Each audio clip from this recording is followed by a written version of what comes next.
We've just had a spin in the last muscle car standing, the soon to technically be peerless 2024 Ford Mustang, and it was a 6-speed dark horse with a full $4,500 handling package and the $1,650 Recaro racing buckets.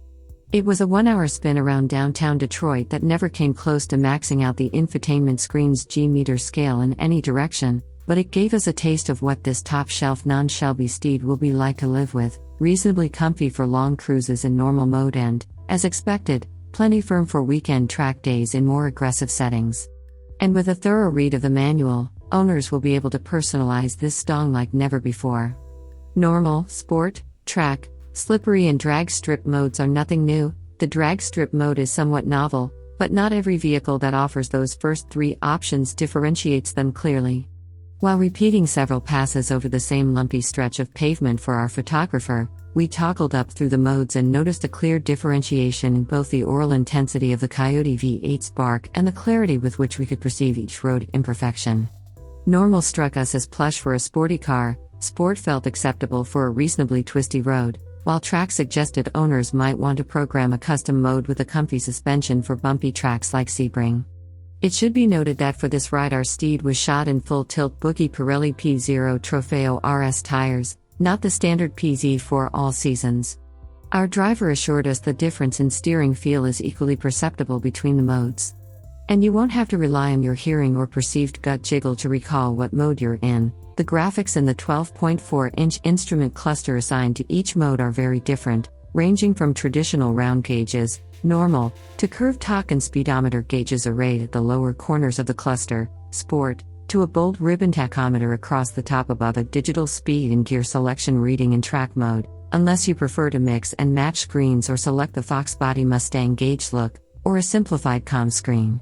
Naturally, the 13.2-inch center screen offers a zillion pages, too, including several choices of auxiliary info gauges for track outings.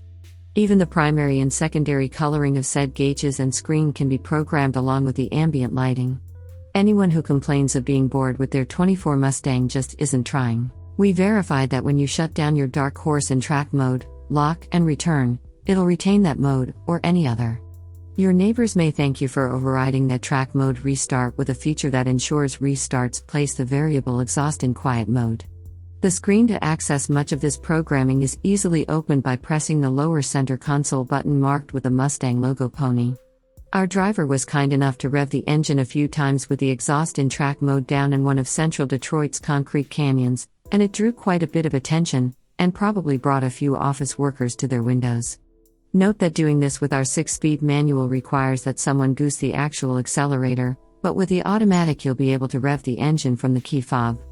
Simply walking up to the car sets off a Disney-grade light show with the 3 elements of each headlamp and tail lamp cluster executing a choreographed series of sequential and simultaneous flashes. Likewise, when you climb aboard, the screens light up with a zoomed-in flight over and through a dark horse emblem that only ends when you key the ignition. This touches off additional video game magic, courtesy of Epic Games' Unreal Engine 3D graphics, as found in myriad video games. Toggling through the drive modes makes the main cluster briefly depict the Mustang driving in the type of environment suggested by each mode.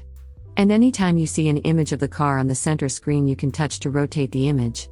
We can report the Recaro buckets felt plenty comfortable for an hour, and even the rear seat provided ample space and comfort for our sub-6-foot social media photo/videographer, although climbing back there is somewhat complicated by the lack of a one-touch fold and slide mechanism on either Recaro bucket seat.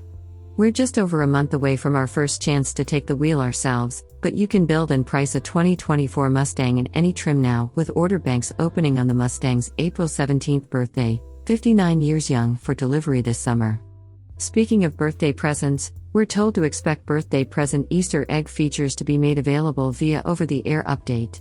And speaking of Easter eggs, we spotted 2 on our ride along: the bottom center frit line on the rear window, the black band to which the adhesive bonds the window to the car, includes a little silhouette of each Mustang generation, and there's a bigger silhouette of this generation visible above each tail lamp when the trunk lid is open.